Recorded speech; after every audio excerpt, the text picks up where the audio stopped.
എക്സ്പെരിമെന്റുമായിട്ടാണ് വന്നിട്ടുള്ളത്. അതിന് വേണ്ട സാധനങ്ങൾ ടോർച്ച്, പ്ലാസ്റ്റിക് കവർ, കാർഡ്ബോർഡ്, പിന്നെ A4 ഷീറ്റോ, പിന്നെ വേണ്ട സാധനം ബട്ടർ പേപ്പറാണ്. ആദ്യം ഞാൻ കാർഡ്ബോർഡ് എടുക്കുന്നു, പിന്നെ ടോർച്ച് എടുക്കുന്നു.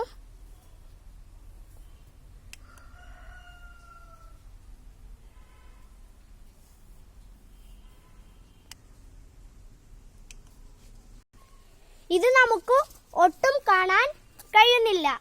ഇതിന്റെ പേര് ഒപാക് ഒബ്ജക്റ്റ് എന്നാണ്.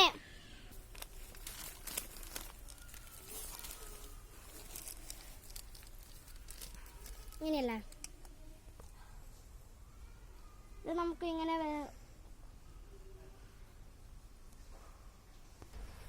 ഇത് മുഴുവനായിട്ടും പ്രകാശം കാണുന്നുണ്ട്. ഇതിന്റെ പേര് ട്രാൻസ്പാരന്റ് ഒബ്ജക്റ്റ് എന്നാണ്. ഞാൻ അടുത്ത് എടുക്കുന്നത് ബട്ടർ പേപ്പറാണ്.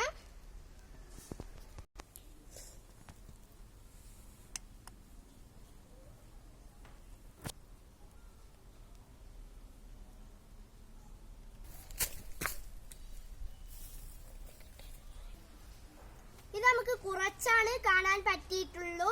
ഇതിന്റെ പേര് ട്രാൻസ്ലാന്റ് ഒബ്ജക്റ്റ് എന്നാണ്.